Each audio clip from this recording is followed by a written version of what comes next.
Definitely run him. Go ahead and share the room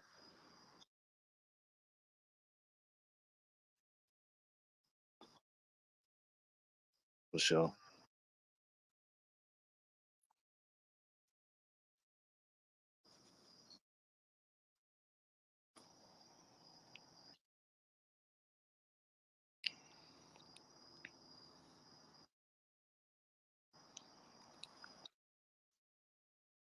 Yeah, man. So the whole Kyrie Irving situation, man. I just think it's kind of interesting how it's all unfolding. You know, I've been busy, but the time that I do have to watch the news and kind of see how, just the way they're portraying him is what I find interesting.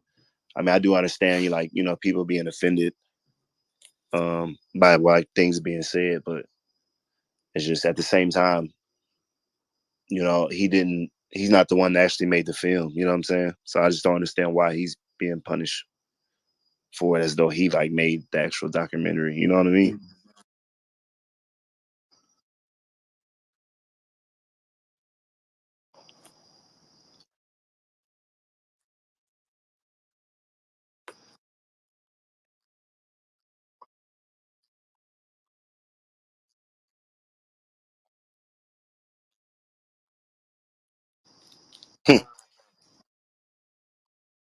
Yeah,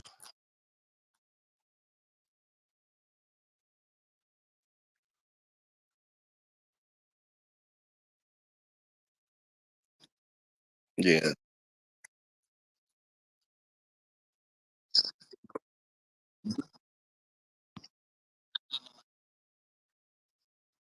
Oh, wow. Oh, they up the price.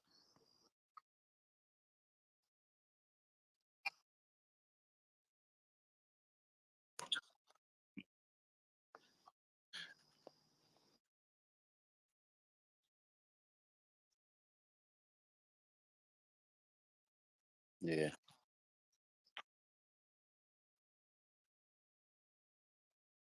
See, I ain't gonna lie. I haven't actually watched the film yet. I'm curious about it now.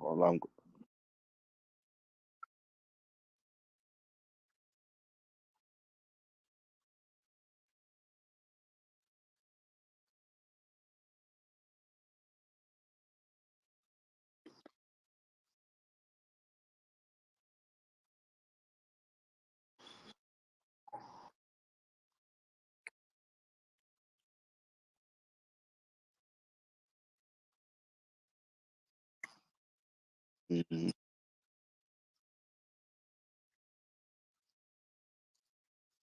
Yeah.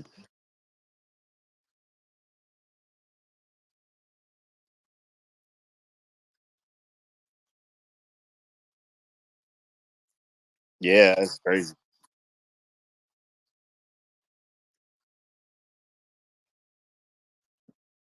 Hmm.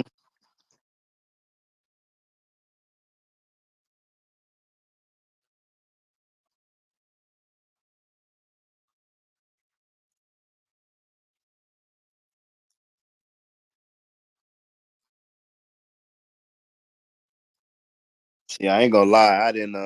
I didn't actually. Like I said, I haven't watched the film, so I don't know enough to actually speak on the religious aspect of the situation. But I just don't understand like why he's being made the example as though like he made the film. You know what I'm saying? Like why?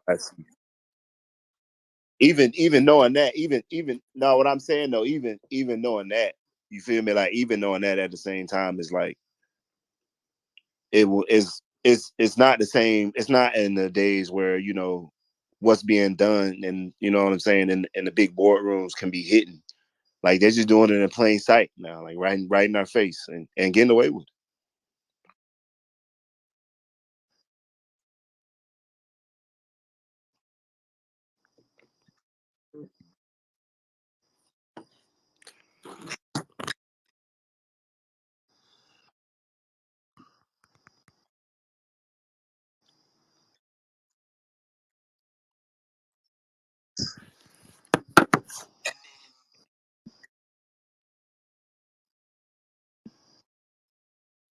it. Has anybody said it? Nobody said anything to bait. Nobody said nothing to Jeff Bezos about it. Like they ain't brought his name up and nothing. I know I haven't seen it. I ain't trying to be funny or nothing, but like that's crazy. That's crazy.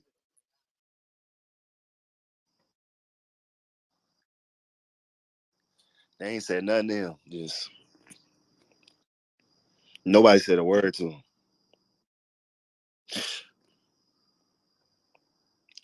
I'm not trying to be funny. Is he Jewish? Is Bezos Jewish?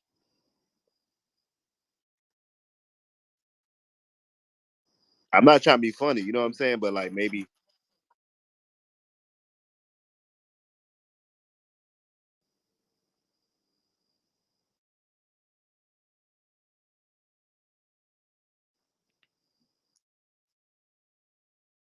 yeah, I'm about to say I've never really been around anyone that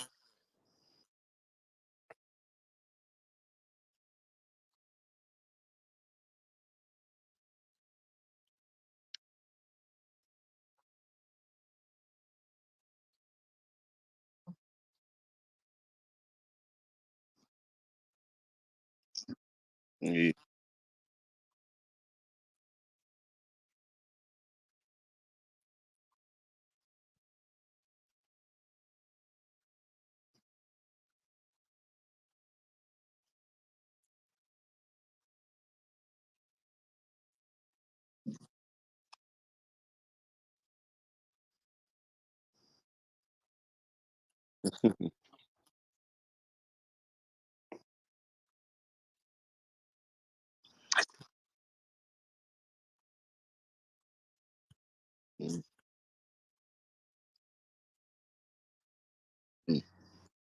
I just like I said, I just don't know that much about, the religious aspects to really, speak on that part of it. I just all I'm saying is I can just see the way like they portraying him on the news, and like I don't think it's right. You know what I'm saying?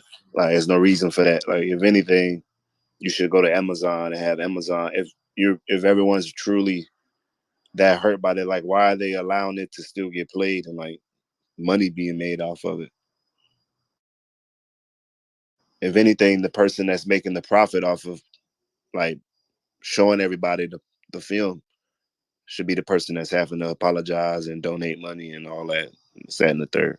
But for all we know, the money Bezos has, man, he probably already done paid him off before he even ran the field. So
I don't know.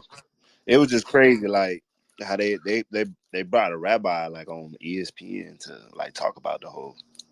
I never seen nothing like that before. You ain't see that? Yeah, yeah. I forgot his name, and I don't want to try and pronounce it and like be disrespectful. You know what I'm saying? Because it's clearly a touchy subject. You know what I mean? But like, it's just yeah, you have to see it, man. He came on there and was talking about the whole situation and how he was hurt by it, and you know what I'm saying. I can't. People are affected by words differently. You know what I'm saying? I can't. The whole thing's just crazy to me. Like they literally had a rabbi on ESPN talking about all this, man.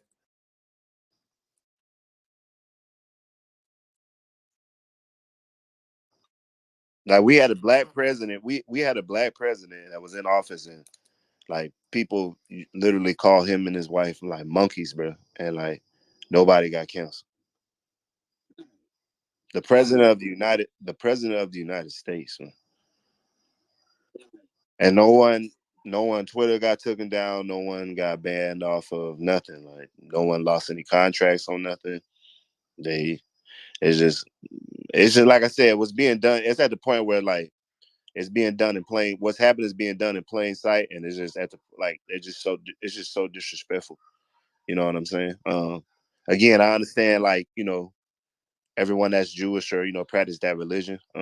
If they're offended by the film or how I made them feel, you feel me? But like I just it blows my mind, bro. Like it's just being done in plain sight at this point. Like it's not even being done.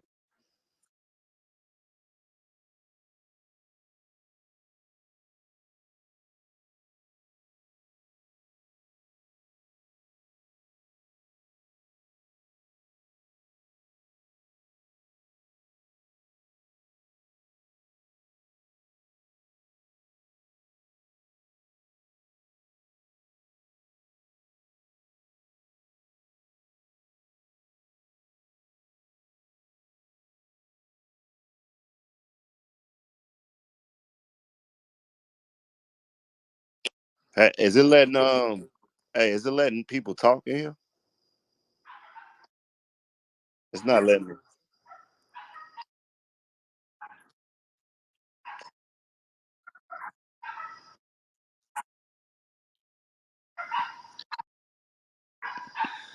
Yeah, I would.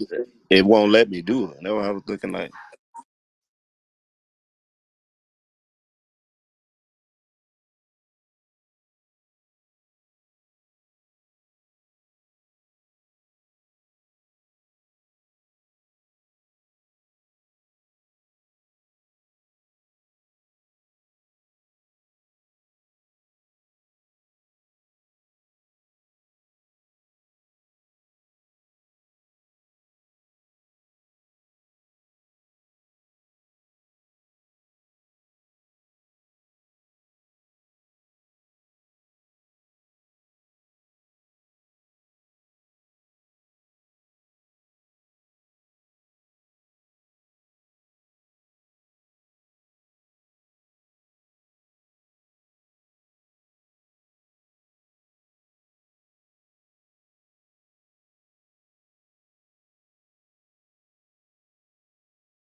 Nah. What you speak of this? Because me personally, I ain't.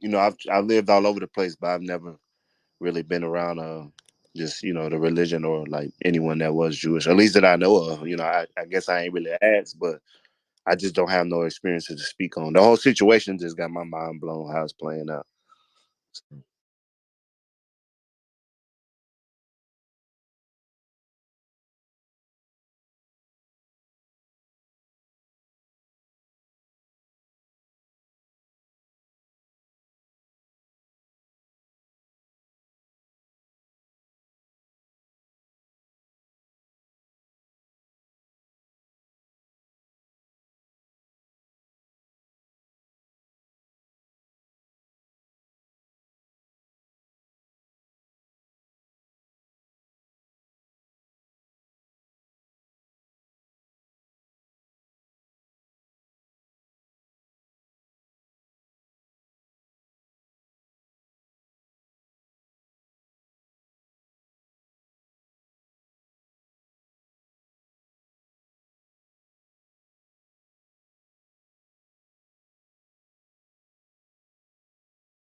Hey, yeah, go ahead. And yeah, I definitely want you to touch on Keisha. Let Keisha chime in because she just made a valid point.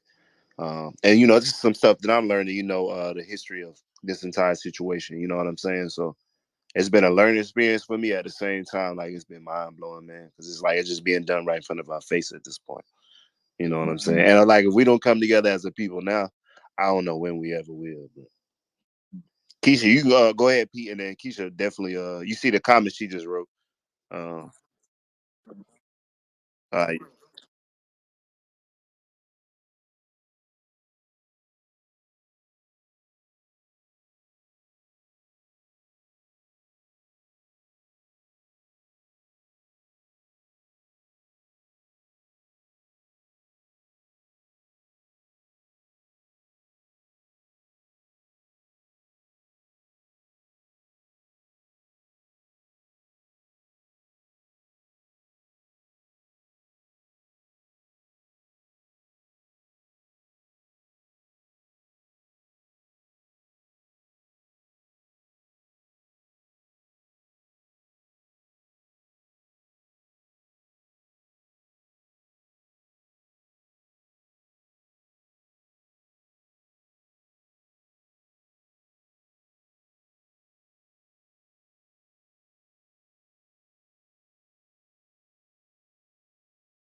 well, like, why would that be like? Why would that be disrespectful? Like, why would someone find that disrespectful? You feel me? I ain't funny. Like,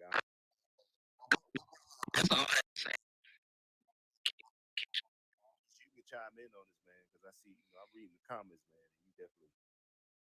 Yeah, I was just with everything. I don't see how people are surprised. This is how they treat us.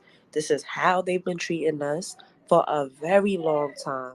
I think the only difference now is that people are waking up and they're actually seeing not only with their eyes, but with their hearts and their minds now and their spirit. Like they're really seeing how we've been treated. And now things are slowly changing. As far as the Jewish people and their community goes, they don't like us. Okay?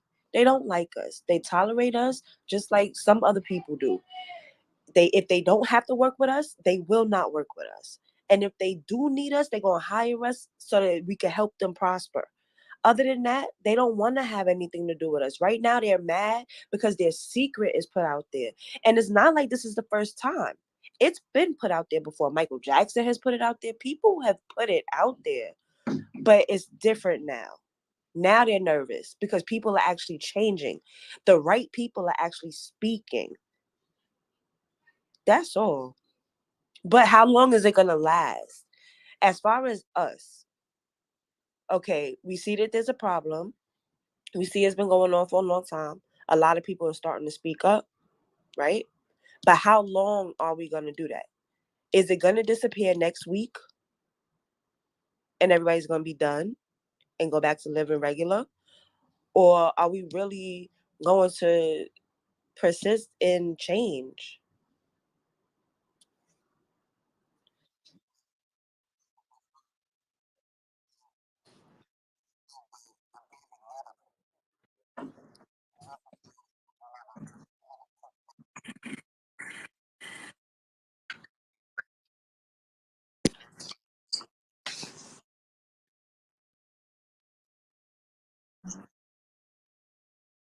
Mm-hmm.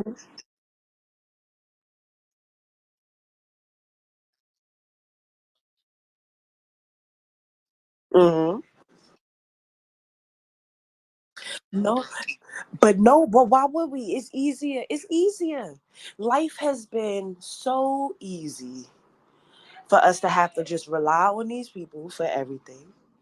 To stay in our place, stay in our lane. It's been easy that way. The fight that we're gonna have to put out for things to actually be the way it should be, where we are equal, it's gonna take fight, and don't nobody want to do that. That's the problem. Nobody actually wants to fight for it. They know what it's gonna be. They know. We all know. If we decide that we're not taking the same treatment anymore, it's gonna be a fight. We ain't too far from slavery.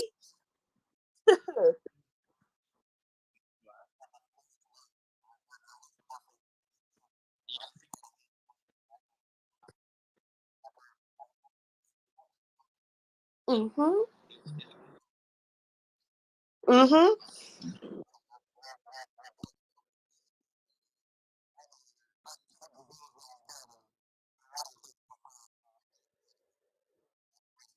Mhm.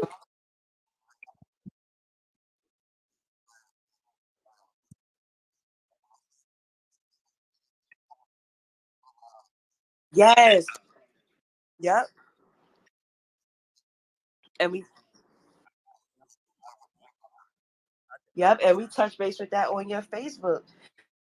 Like that's the truth. Everybody right now, it's a fad for people to be going through their childhood healing and all of that. It's a fad. They're not realizing that those same strategies that they're trying to use right now to deal with their personal issues as a culture, we all need to be dealing with those things. That's the only way to move forward. That's the only way. We're turning our culture, our history is turning into myth. Nobody even believes it. When we gonna own it? We've been letting them own it, and then look at what they doing to it. What they've been doing to it. Whitewashing everything.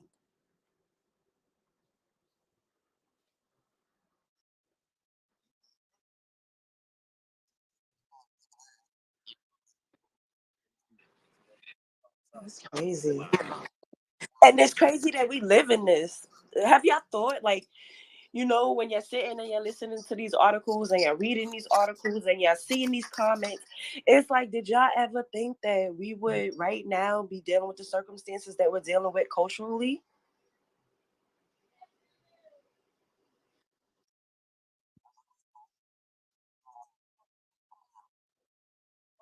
But you can feel it. I can feel it.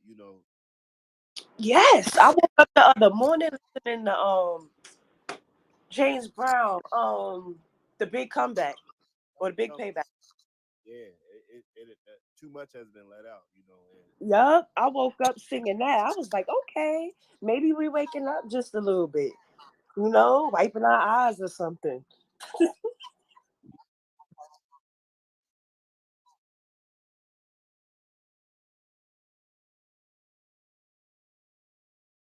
Hmm.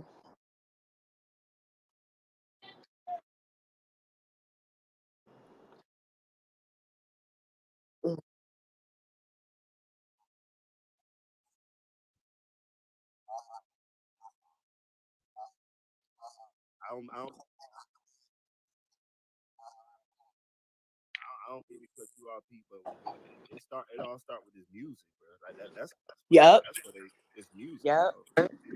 Like we ain't really gotta, do too much. We ain't really got to do too much, man. It's just that they're controlling through the music. And I saw something, and it could not be true. I don't know if y'all can verify this or not. But like what are the three major record companies? Yeah, I don't know, but I know a lot of the record companies been on blast. I know that.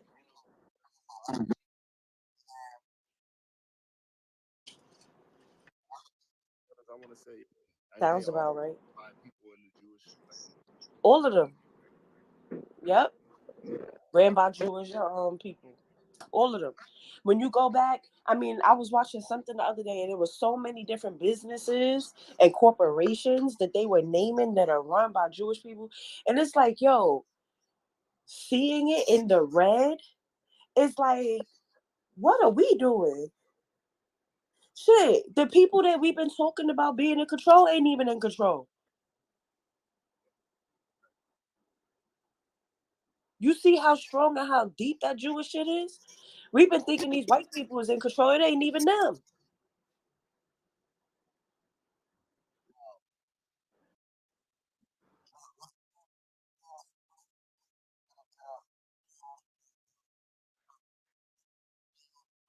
Yup. Yup.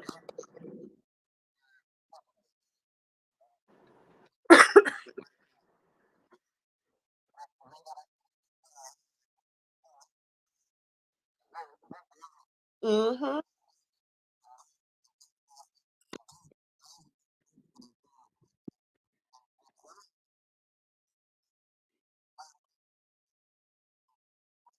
Mm-hmm. On their board, their chairman and stuff. Mm-hmm.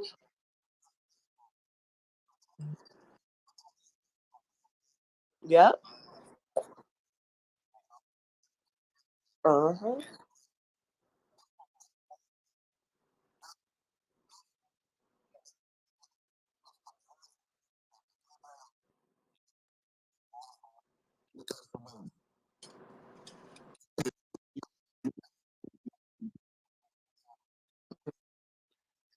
Mm-hmm.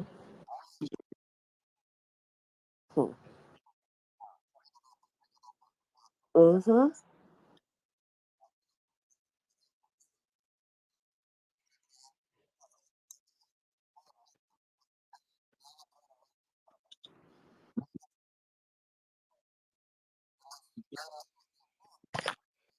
Mm-hmm.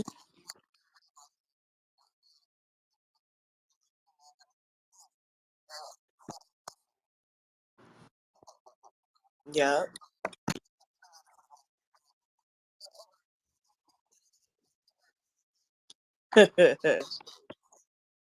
but but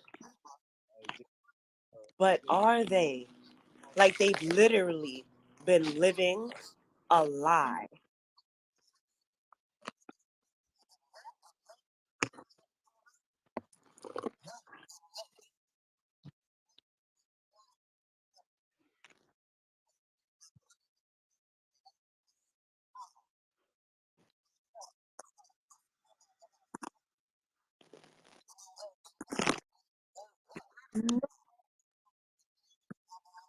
No. Mm-hmm. Mm-hmm.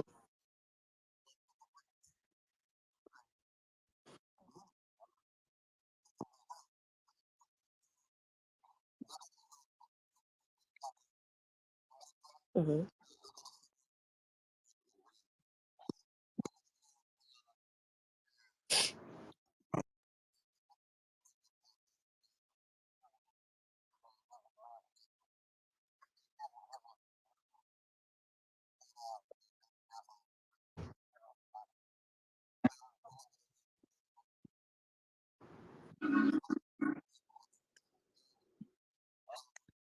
Mm-hmm.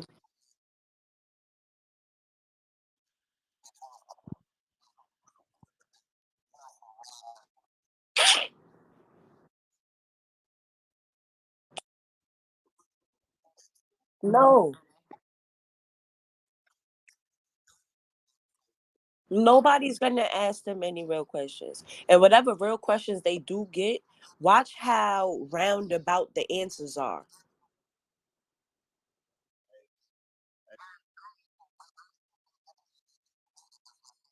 Right. Hey, hold I,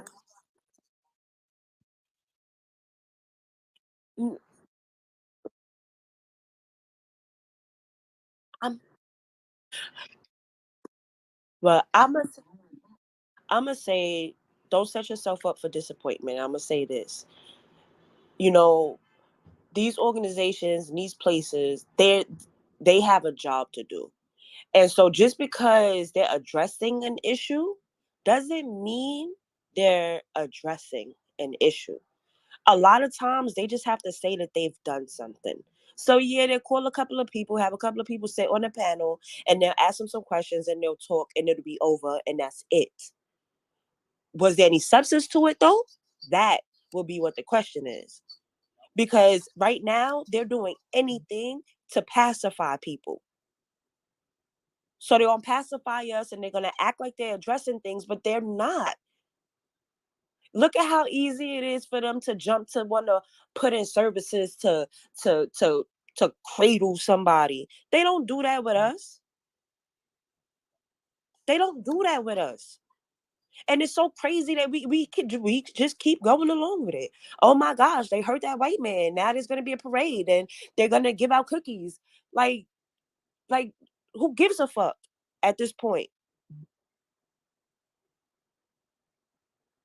There's no acknowledgement for us. There's none. They've stripped us so much that they don't even think that we're worth anything. They've done that. And it's to the point where we don't fight enough because we don't believe it either.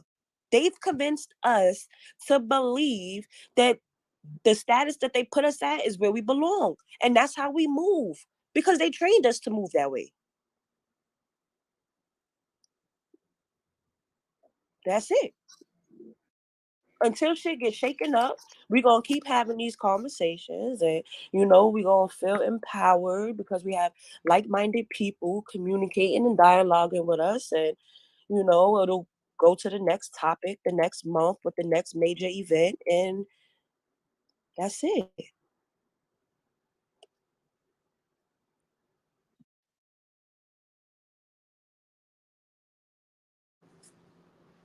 Shalom, shalom. Just listening in, man. I got through at work, so I'm just listening in, man. It's pretty good stuff. Um, I just say that we as a people, we got to have autonomy amongst ourselves. Hmm. We got to definitely just deal with ourselves, support where we can, black businesses, black ideas. Hmm. Um, well, Israelite ideas, I would just say to that point.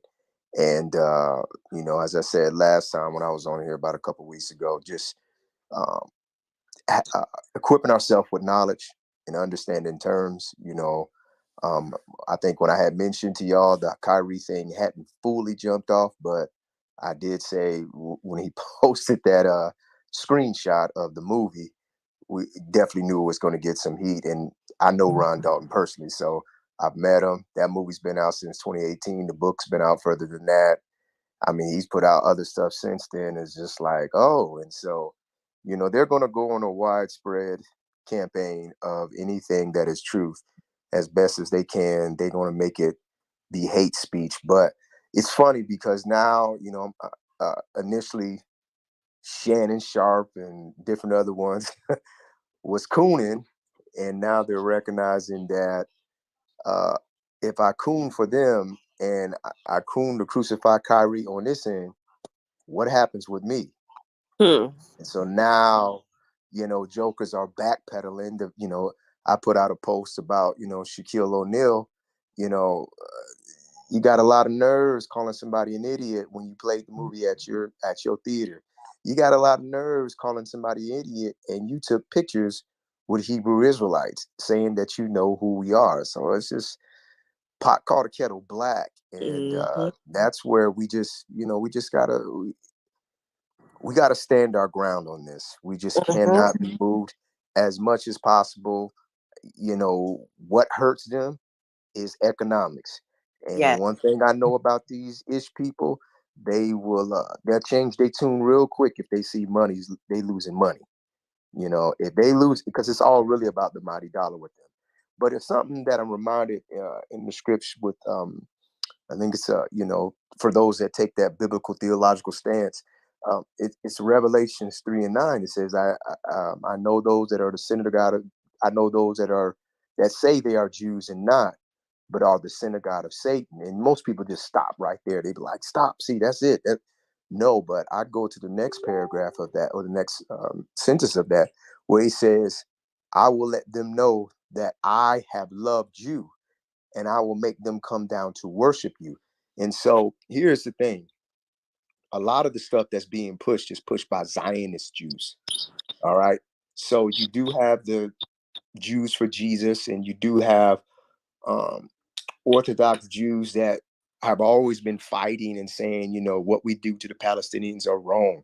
The 1948 is not the nation, that's the state. So you do have that narrative, and I think over time, as we take our place, as the true ambassadors on this earth that the Most High has called, these jokers are going to line up. They'll line up. But most of the Ish people, they're also Idumeans, they're Edomites. They say that in their own literature, and I've learned to start quoting their literature. That way they can't say, I said, no, no, no, no, I didn't say this. Your literature says this. Your Jewish almanac from the 1980s says the contemporary Jew is not an ancient Hebrew or Israelite. I didn't say that. Your Professor Shlomo saying and Tel Aviv saying that you guys ascend from the Caucasus Mountains and do not have any bloodline ties to the ancient Israelites. I didn't say that. Your people say that. You out of your own mouth saying you're Ashkenazi and Sephardic, and then when we look into the biblical text, you go back and look into Bereshit or Genesis 10, and it says Ashkenazi is the descendants of Gomer and not Shem. I didn't say that. I didn't write it. I'm just using the book that you use this book to keep us in chains and bondages. And now we're figuring this book has been all about us, and it's been about our covenant agreement with our deity. And this is how he says we can get free from all of this. And so I just think that's the thing that we just have to continue to continue to blow the trumpet and be about truth, build our economics, build our base with our own. I understand sometimes, I hate to say it, but there is the crab in the bucket mentality. But as much as possible, be like, okay, I got you. I'll fund your business. I'll fund your support. I'll do this. I'll do that. I think even for the Black church, unfortunately, you're a multi-million-dollar industry. You guys need the truth and be able to pull out of that. But then again, if you're 501c3 and you're getting any type of money from the government, you are not going to mess that up. And so the Most High, he's drawing a line in the sand, and he's saying who's going to be real, who's going to be fake. And I think the more they should not have let it get this far, but it's like the rabbit's out the bag. This fire is burning up everything, and you can't contain it. I don't care how much water you try to put on it and everything else. It's got to burn itself out, and it's not going to burn itself out the way we think. It's going to burn itself out because people are going to have a heart to return, and they're going to claim their identity. And in the end, if they was really about that, let's just say these multi-million billion dollar CEOs, if they were about that, they'd give reparations, because doggone there. But they don't want to give us reparations because they know once they give us reparations, you also get from us separation. I think the worst thing that ever happened to us was integration. And even MLK in his last, on a couple of his last messages, he says, I think that I have brought my people into a burning building.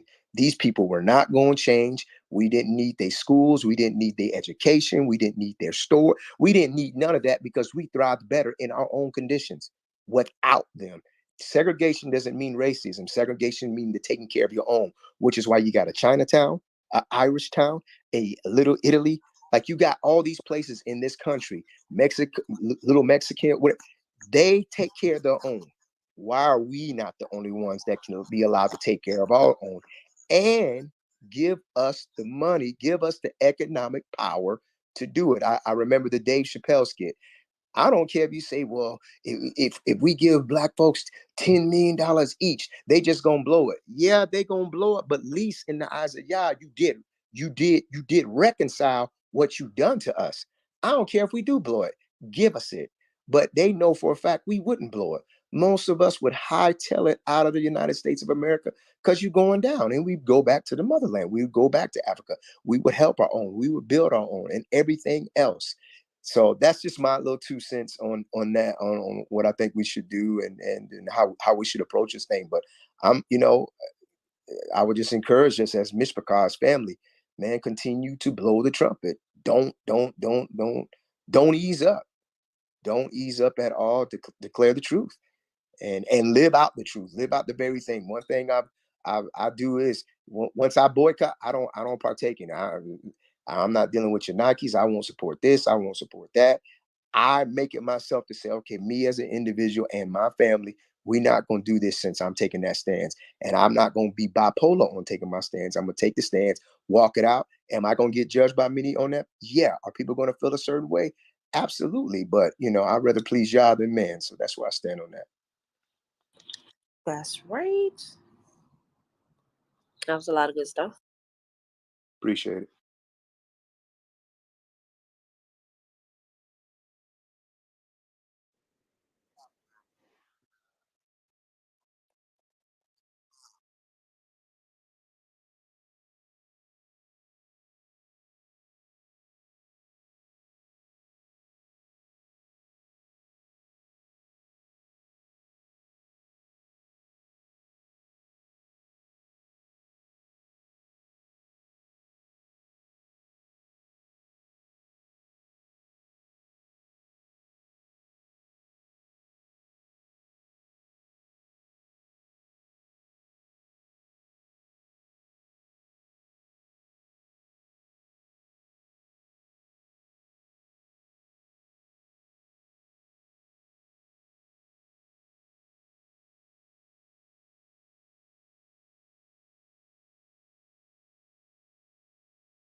Yes, I would just add this, like sometimes, like you know, and I kind of I I walk a line where I let people understand where I'm coming from.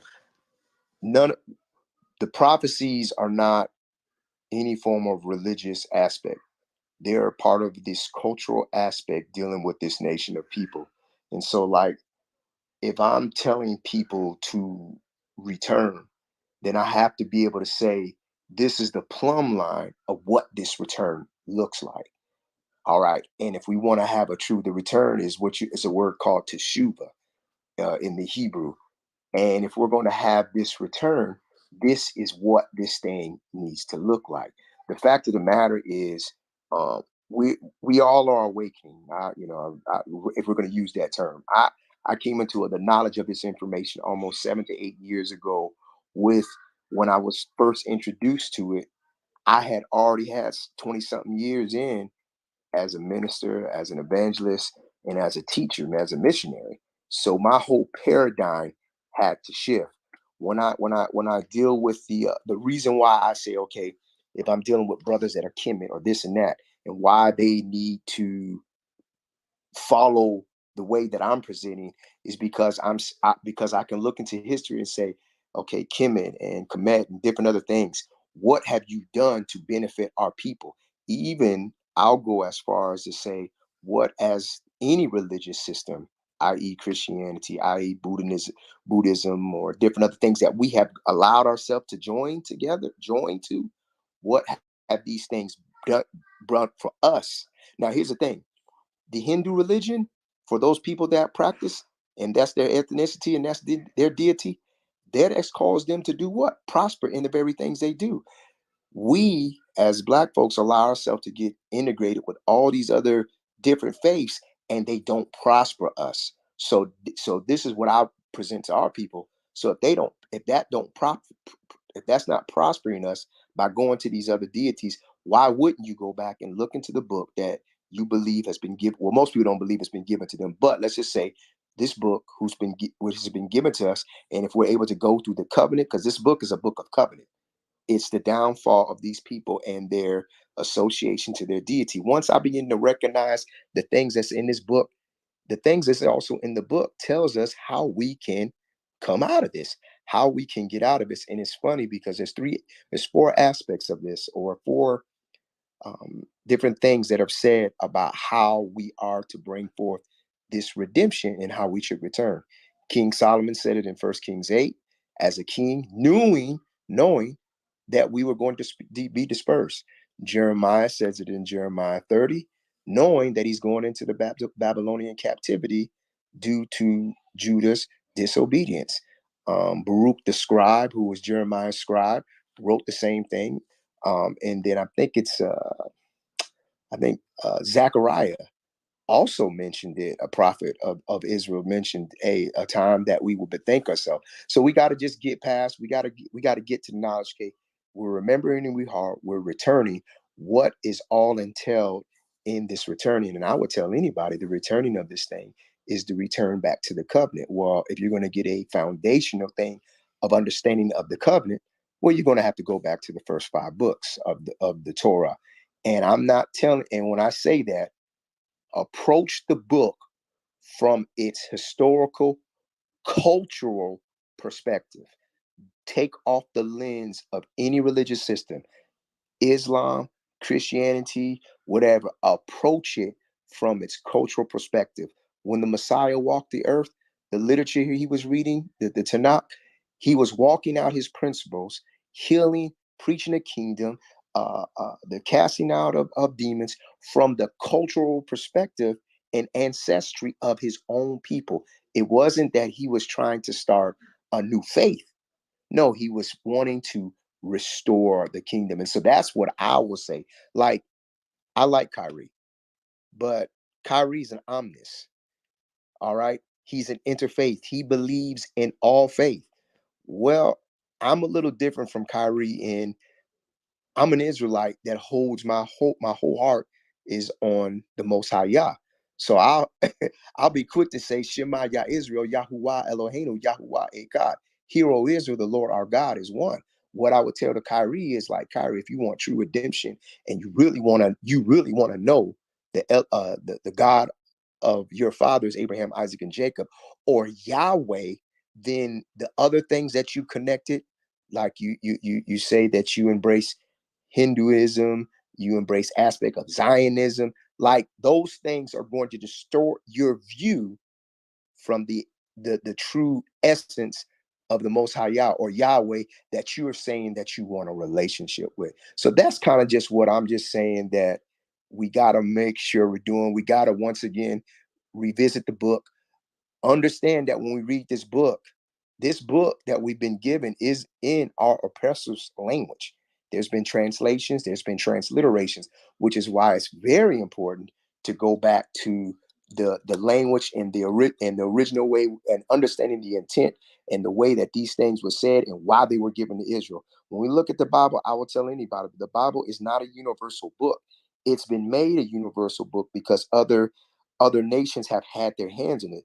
But this book is specifically, especially in the original language, is written to Israel. It's their genealogies, it's their traditions, it's their prophecies, it's their epistles, it's their saviors, it's their genealogy, it's their perspective of creation. It's their perspective of creation. And so, but yeah, man, I just wanted to throw that out there. I didn't want to be like I'm going on a tantrum, but I just want to make sure we're pointing that perspective out. Man, I'm learning a lot just listening to you, man. One thing about this whole thing, and I'm pretty sure you could like, educate people. I'm not scared of front and act like I've been new, but like the whole Black Israelite aspect, that's new to me. You know what I'm saying? Mhm. But what I heard about it is I'm very intrigued by it. Can you kind of just drop some knowledge on that, or like just something basic for say someone it's the first time they're hearing about a Black Israelite. When you hear that, obviously it catches your attention, but like what is can you kind of divulge into that something? 'Cause you're more versed in it than I am. That's why I've been kind of taking the back seat tonight.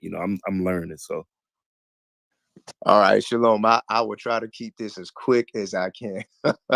um, when you're dealing with the term, basically, let me just say this term Hebrew Israelite is you're talking about an ethnicity and nationality claim. Now, when they put black in front of it, that is deceptiveness, and that is also what is the word I want to use? That's very degrading because the truth of the matter is the Hebrew Israelites were always people that were melanated. All right, so let's. I'm just doing practical things. When you get to the term Hebrew, well, the first Hebrew would have been Abraham. I think it's in Genesis 14, talks about Abraham the Hebrew. All right. From there, Abraham has sons.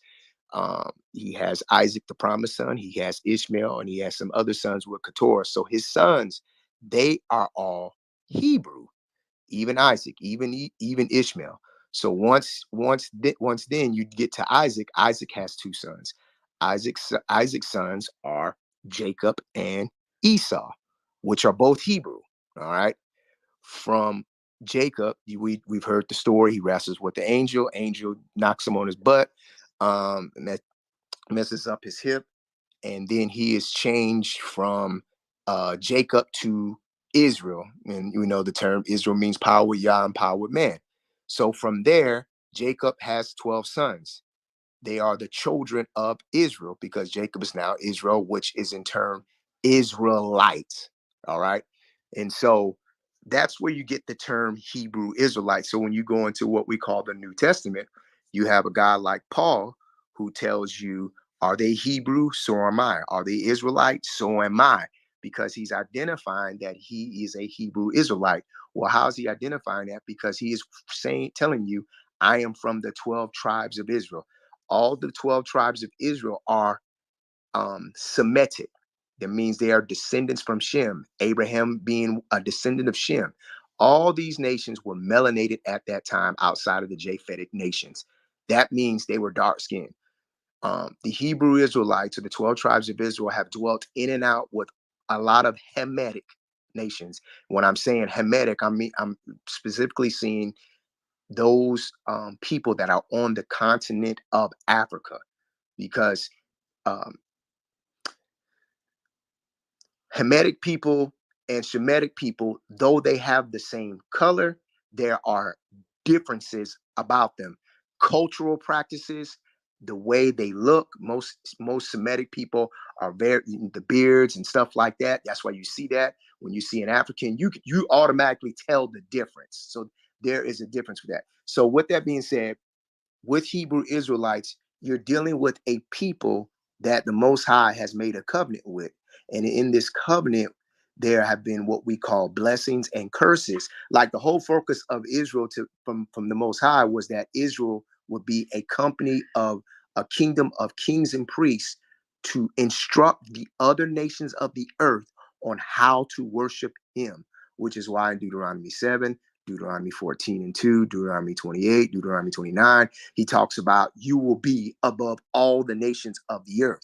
Why are you above all the other nations of the earth? Is it because of your skin? No. Is it because there's a superiority complex? No. It is because of a covenant that has been given unto you to instruct the other nations of the earth. Now, one thing about Israel, and you can tell it's us, we get hyped up. Sometimes we don't read what's always in the clause about things. So we'll just get hyped up and say, hey, we just gonna do it, not knowing the whole totality that if we mess up, there's also going to be some things called curses, or in a contract, when you violate a contract, there are what? Consequences in the contract. Well, the Most High, before we even broke any of the contract, he laid this contract out and he says, hey, if you do right, you'll be above the other nations of the earth. You'll instruct them, blessing the field, blessing the city, all these things. But if you do wrong, I'm going to put these curses upon you. Now, here's the thing about the curses. He says in Deuteronomy 28 and 45 that these curses will be a sign and a wonder upon you for all your generations. So the curses is one way to indicate who the people are. When we're operating in blessings, you don't need to identify because all the nations are up under you. You know, and here's the thing. If we're saying that the Jewish people are the people that they're the people of the book, then why aren't the nations of the earth flocking to them? Why are they not operating in righteousness so that the Most High can be? But no, you got right now in Tel Aviv, well, back in, I think it was in June, they have the highest gay parade. There's no peace there. They're continuing to bomb the Palestinians, which they call them Kushi, which is another word for nigger. I mean, so there's all these things going on. And so um, the scriptures talks about there was a time that Israel would asleep. Due to their disobedience, the Most High said, I'm going to make you discontinue from your heritage, and your heritage means not only land, but your documentation of truth, who you are, your cultural practices, what makes you distinct. You're going to be discontinued from those things because why? You operated in sin, which you broke the contract. And so I'm trying to keep this short because this is really a lot. This is really a lot, but uh, but this is where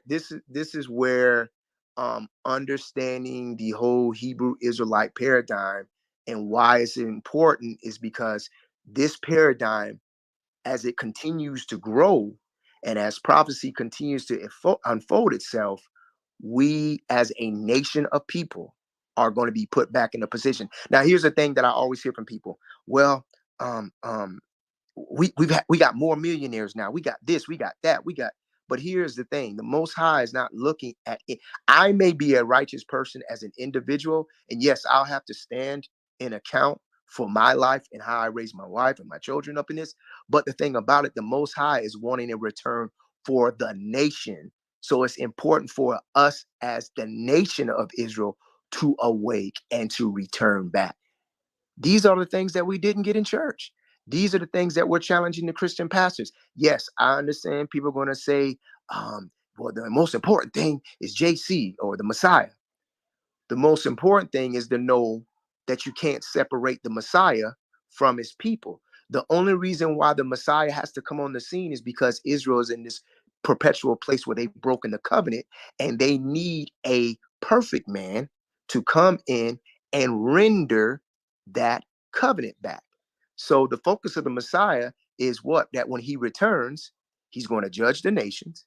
He's going to regather his people. All right. And he's going to put those people back in their place of position. And then he's going to restore the third temple. He's going to build the temple again. All right. The purpose of the temple is because all the nations of the earth are going to be flowing so they can be taught. So they can be taught.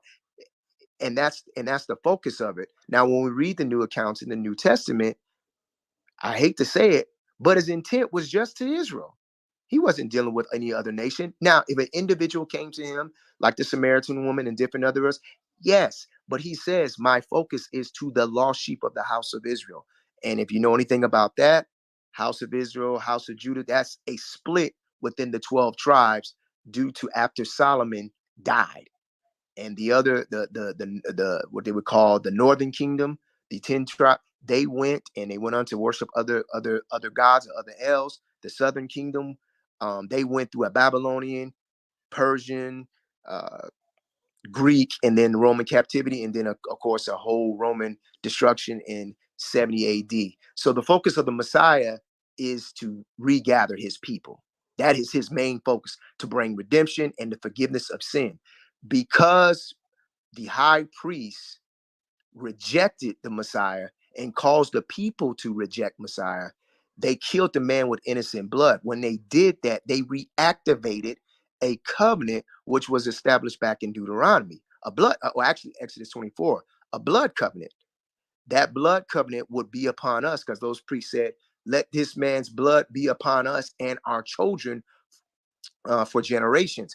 When that happened, then the destruction of us and the total expulsion of us and the dispersion of us would happen. And even like the Messiah said, you are going to be carried away into every nation by the sword, and the Gentiles are going to trample your land unto the fullness thereof. Why? Because there was a rejection of him and his salvation that he would have brought. All right. I understand the spiritual aspect of being saved, but there is a natural aspect that the Hebrews always understood. And it's a prophecy that says in Jeremiah 16 about the Israelites that it says to the Israelites that the first this first Exodus won't even be this first Exodus won't be talked about when this second Exodus would be taking place. And so these are just like, it's just I know some people say prophecies have been redacted. I know some people will probably say this and that, but these are the things that we're trying to hold to while also trying to walk out the Torah or walk out the commandments and have a heart towards Yah. So that's kind of it. I'm trying to keep it simplified as possible. You would have to have a bunch of questions, and then I can just pinpoint the questions. But that's why it's important with this whole Hebrew Israelite paradigm. And I'm gonna tell you right now, um, I work at a job dealing with young men, and so when I deal with the statistics and the things that harm our young men, like think about all the things that are against us as Black people in America. Those are all part of the consequences for breaking that curse. And the only way that we can just break away from that curse is to return back to him. So, yeah. I appreciate you chiming in on this, JT. At that hour mark, man, I like to shut it down at that hour mark. I've been taking the back seat tonight, because I'm doing more learning. I definitely get, we definitely drop some knowledge on me and things that I wasn't aware of, and I'm pretty sure people listen to us, learn some things as well. So All I appreciate praise. Pete.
Right. Right.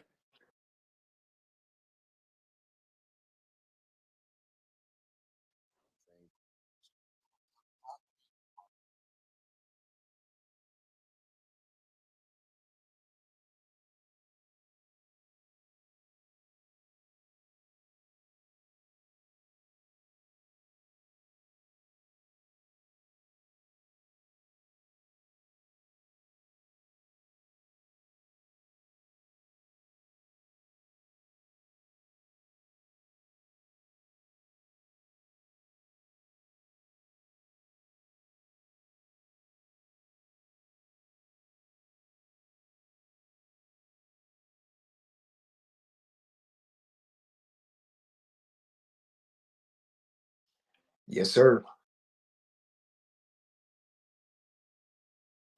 Nah, man, it was definitely a good show, man. Like I said, I was more of a student tonight, man. Just sitting back and just soaking in all the different, knowledge on this topic. So, like once again, JT, I appreciate all the information you shared. I'm sure there's people that hear this tonight, and Yes, sir. definitely, I did. We definitely gonna continue on this. It's not something I want to die down. Obviously, we won't have much dialogue on it. The conversations will be more aimed on the current events of how this Kyrie thing's playing out. But I definitely want to. We definitely will be tracking this. So please definitely chime in every Friday because we are going to always touch in on this topic. So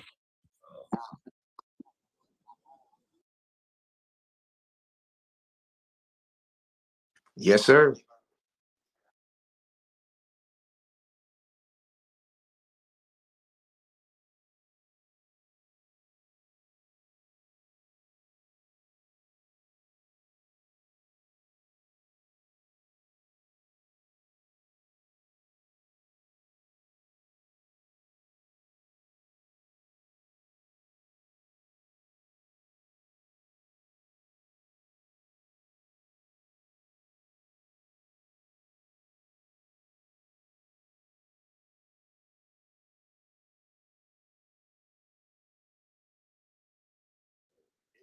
it almost seems more so like and it's just from my perspective. It's more like more so the way they're responding.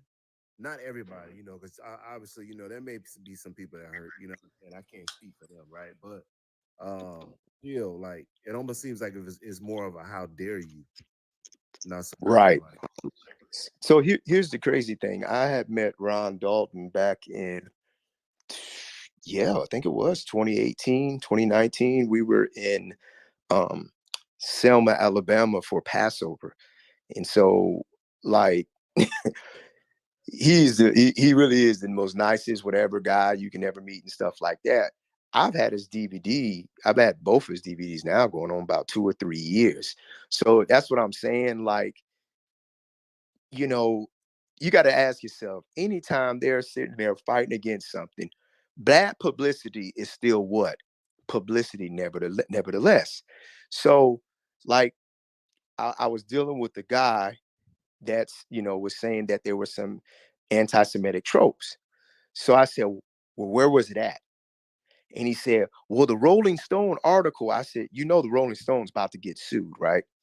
I said, because when you read the book, and I said, I even got the movie, you're going to see that those things that are talked about are not even true. So think about this. They said the movie was homophobic. Now, what manner of people do you know that fight against the homosexuality more than Hebrew Israelites? Christianity. That video doesn't have any homophobic tropes, Zionistic tropes, Islamic tropes. No, it's simply saying identify the people. And like I tell people this, I said you can rent the movie.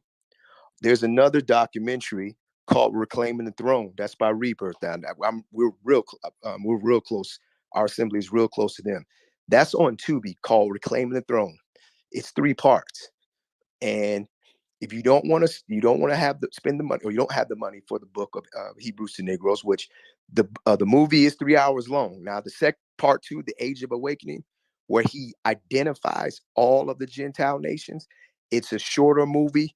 It's actually a better movie than the first movie. And that's my preference. It really is a better movie than the first. Part two is a better one than the first one. But all these things that are spoken of about these documentaries and stuff. Here's the thing about Amazon. If Amazon thought that movie was that destructive to them, they would not have put it on Amazon. You know how hard it is to put things on Amazon? It's like a 2 or 3 month like period in order to put that on. Amazon doesn't allow you to put on documentaries that they deem may be false. So it's just like what's happening is like Ron Dalton has actually became a millionaire within the past 2 or 3 weeks. Why? Because everybody's getting the DVD, or they're renting it, or they're streamlining it or whatever. And so, and here's the thing: for everybody that sits there and says, "Well, there's aspects of it that's false," the question becomes, "Well, what part? What sources?" Go ahead.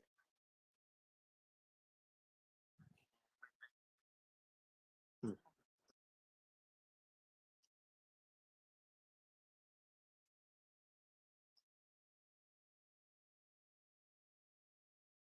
Right.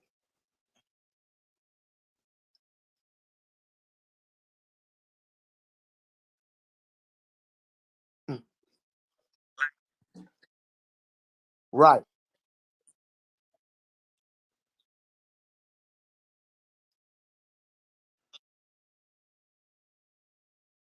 Exactly. Hmm.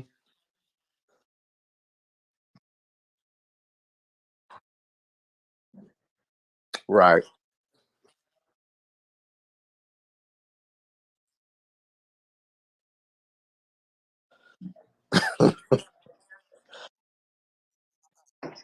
Right. Right.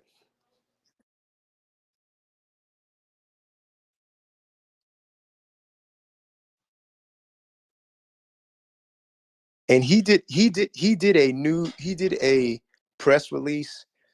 You know, I probably can send I can repost it on my Facebook page. But uh Ron actually did a press release and addressed all those things in his press release. And he's what he's doing, he's asking the top rabbis and all of them, he's like, hey, let's sit down, let's challenge. And the thing about it is, this is the crazy part. Like, there's so much resources from other rabbis that are supporting that. Yes, black folks are the Jews. They are the ones that were on the transatlantic slave trade. um, there's just so much support that the media just wants the media wants you to go back to sleep. Take this blue pill and go back to sleep, go back into the rabbit hole, just forget. You know what, more than likely we'll let Kyrie come back, and we just want it to die down. But you're kind of too late for that. You're kind of too late. And there's a scripture that talks about there's a time where Gentiles will come to the light, and they'll say that we have inherited lies, where inherited lies and vanities, where there is no how do you say it? Where there is no not produce. Um, I forgot how they said that. But basically, they're telling you, man, we've inherited all these lies and these vanities, and we find out that there's not truth and there's no fruit, and we want to repent. And what we got to do as the people of Yah is, when they do repent, when a Gentile brother, white brother, Hispanic brother, whoever, they repent and be like, man, we were wrong for the treatment of you. You be like, yes, I appreciate you wrong. That's good. But I ain't going to also be like, there's the most, the, the Elohim we serve is a God of redemption, vengeance, and justice. And you're not going to be able, and this is where everybody wants us to be lovey-dovey with the Jesus Christ Christianity narrative, because nobody wants to deal with the aspect that there's been some wrongdoings. Listen, anytime when the Most High raises up other nations to judge us, we get our whooping, we get our punishment. But then he comes back around and judges that same nation for what they did to his people, because I think it's in Zephaniah, he calls his people the apple of his eye. And if you touch the apple of his eye, yes, you may be touching us because of our disobedience, and he may use you to do that, but he's going to come back around and judge it. Think about this. Think about this. Go ahead. America prides himself on being this nation, this godly nation. but they're the only nation that has not brought forth recompense and reparation to the people that built the nation. They ain't brought that. So the so James Brown is right. It is the big payback. Shoots.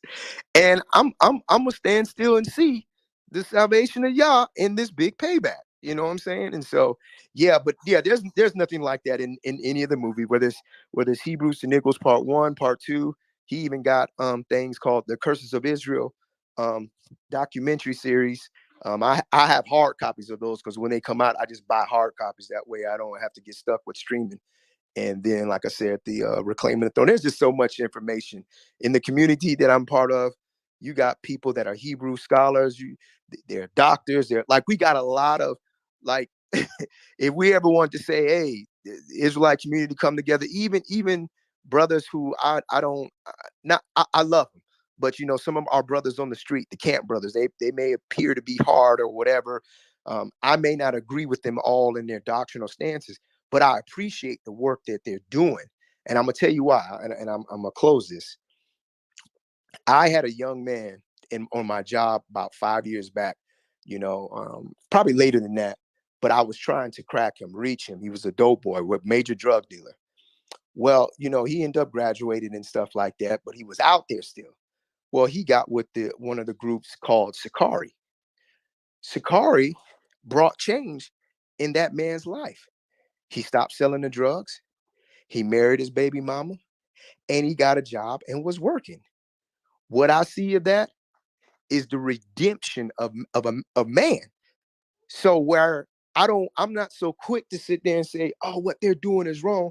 They're out on the street. Yeah, it's a bunch of black brothers out on the street preaching the Bible. You know what? That's great. I don't have a problem with that. And if they're causing those young men on the street to change, man, that's what redemption actually looks like. So as recently, you can pull it up, IUIC, Israelites in Christ, that's what we call the purple gang. They was right in front of the Nets building, talk about taking a stand for Kyrie. And they were, all this information we were talking about, they was laying it out in front of the whole Nets, in front of the Nets arena. And the cops wasn't stopping them. So it's like, you know what? They always out there.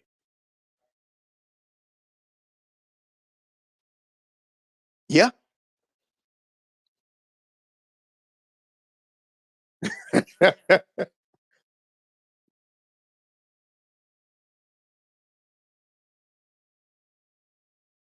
Right.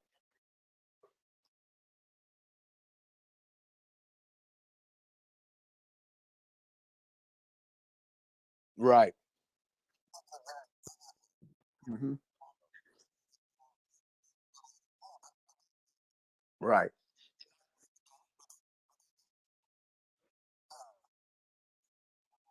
That's right. That's right. But yeah, man, that was it, man. I know we've been on way too long. I've been on way too long. I don't want to be talking too long, but yeah, man, that's it, man. We just got to stay on the wall.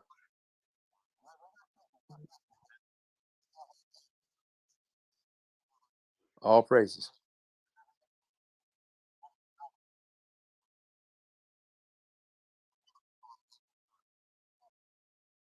Okay.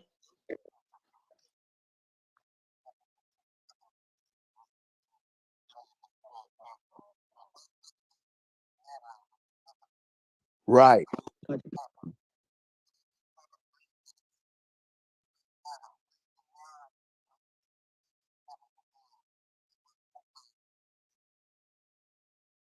Right. Hmm.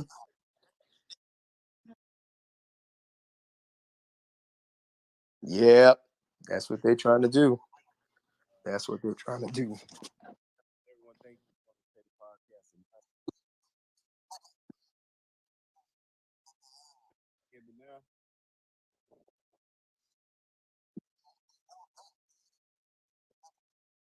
Hold on. Let me see. Now y'all tell me. I've been on this whole time. What about now? You hear me now? Is that better? Sounds good. Oh man, see, man, y'all ain't say nothing this whole time. I'm like, hey, y'all.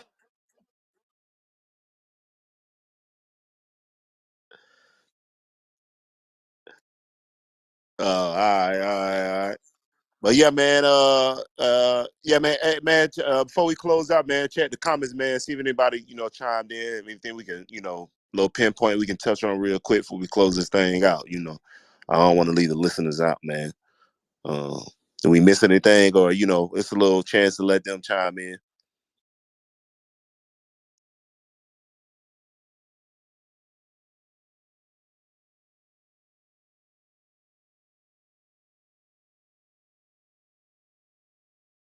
For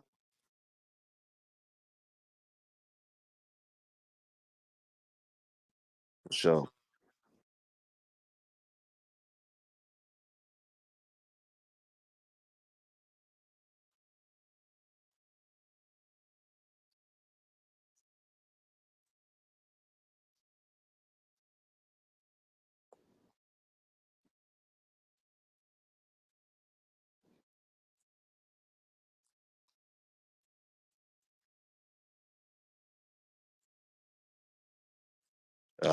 Okay, okay, I got you, I got you.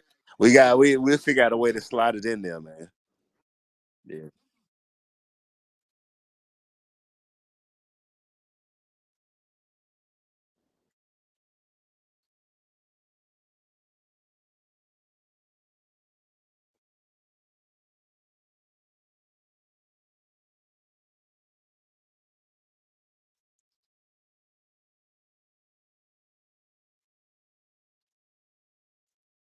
And see, I'm gonna keep it 100, Pete. Like I'm gonna keep it 100, Pete. Like that.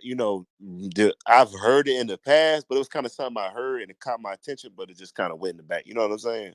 Um, but after this whole wildfire, everything with Kanye and then Kyrie stirred up, it definitely has my attention now. So like I said tonight, I was just kind of taking the back seat. I just really, I was learning more than anything, man. And it definitely, I'm curious now though.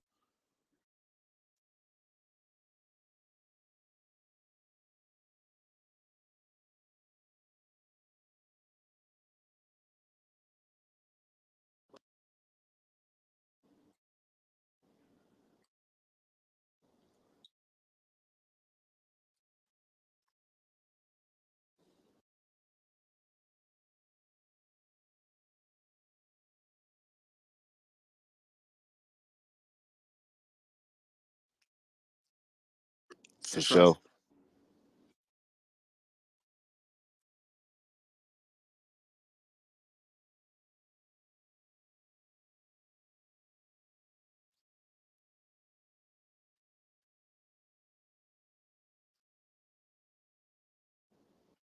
Yeah, I know.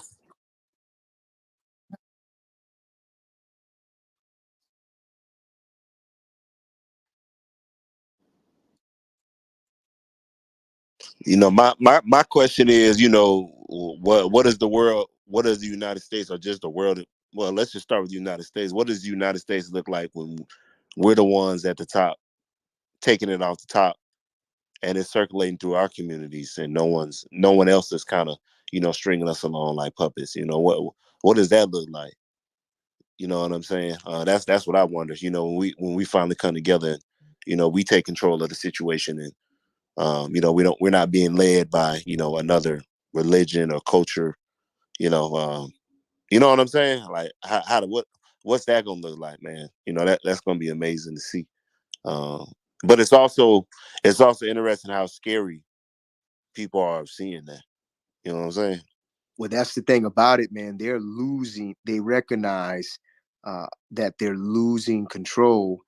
And there's a scripture that says, "Can a nation be born in a day?"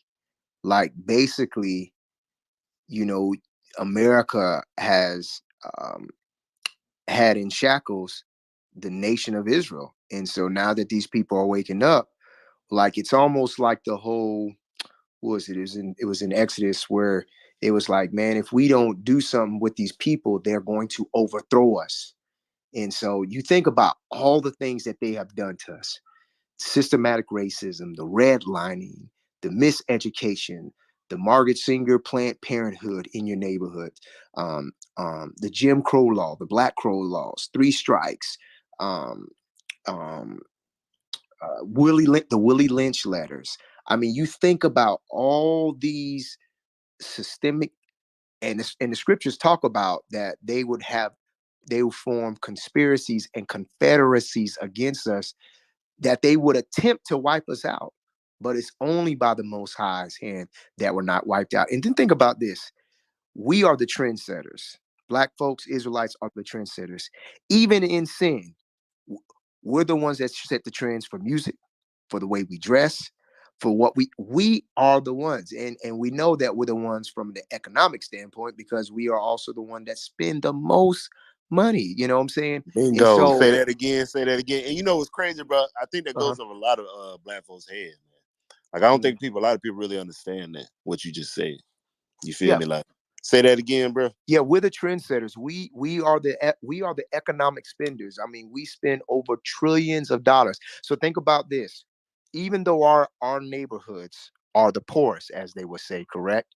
What do you see in our neighborhoods? You see you see the Jewish person owning the rental establishments. You see the Indians owning the gas stations. You see the Chinese pushing their Chinese food into our establishments. You see where it was said in the scriptures that the other nations would get high above you and you would be at the bottom. And for as much as they sit there and tell us that, you know what, um, um, you guys are not really doing well, you don't have this for your community, but what do? You, as the other nations, find yourself in our communities selling to our people. Think about this: the Indian person that set up the gas station with the liquor store and everything else, Yeah. to sell to us, to our people, to cause. Why you don't sell it to the other people? So you got to see that there is these And and and, constant. and uh and Mhm. JT, I'm glad you touched on it. And I'm gonna say this. I want everybody to let this sink in, man. You know, and I'm glad you touched on that. So think about this. Mhm. Um,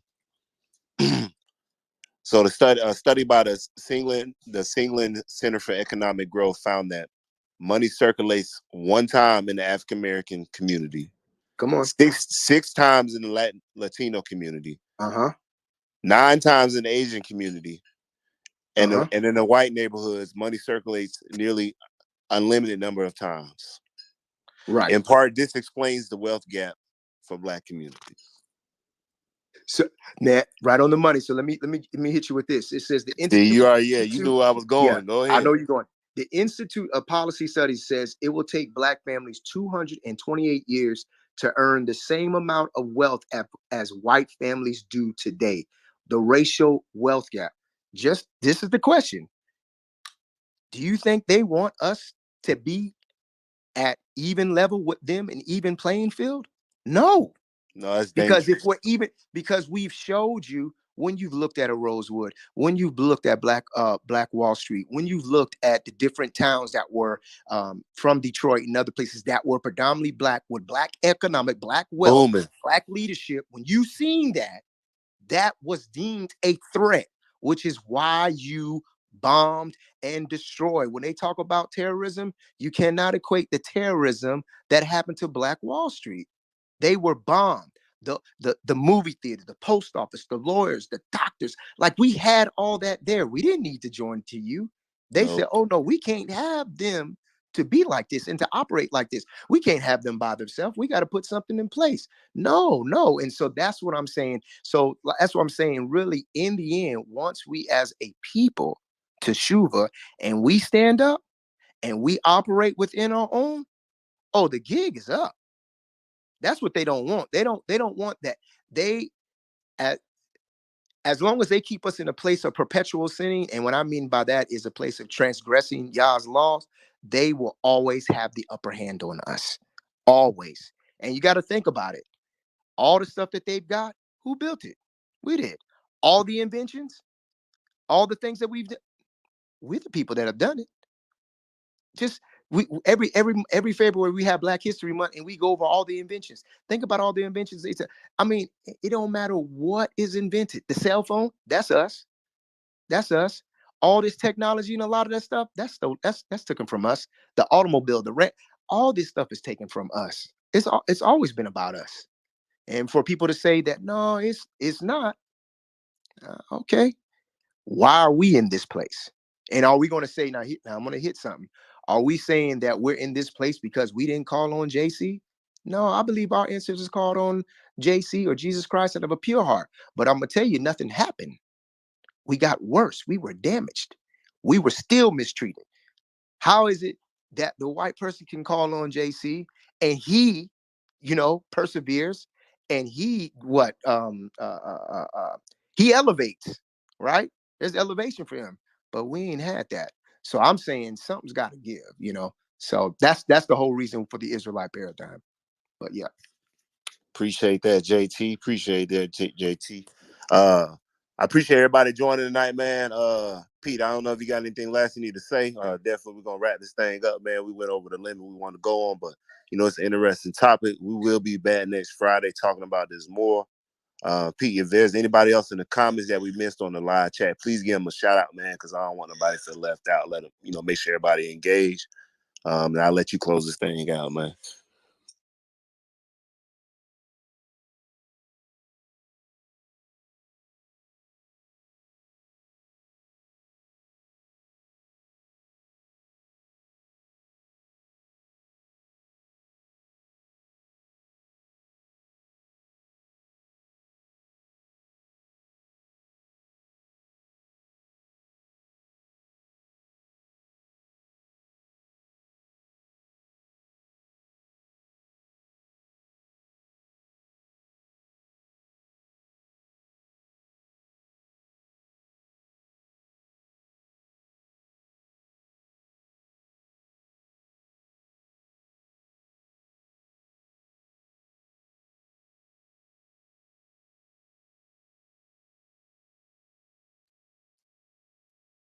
Now we're gonna keep this 9 o'clock start, man, because that was definitely Right. I ain't gonna cap, bro. That 10 o'clock, man, that was killing me, bro. I was hurt.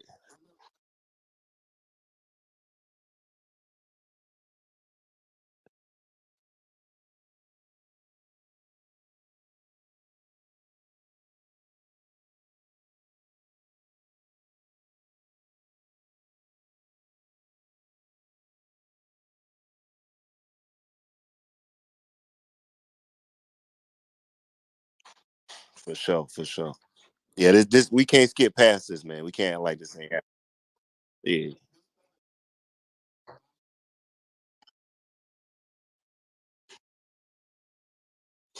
for sure.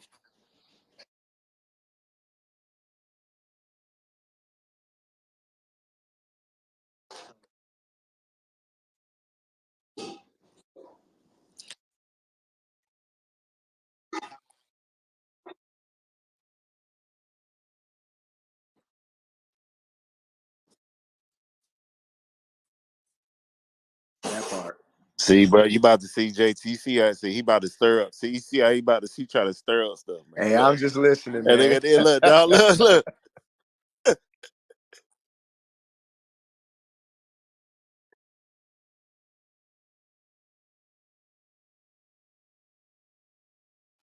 Exactly.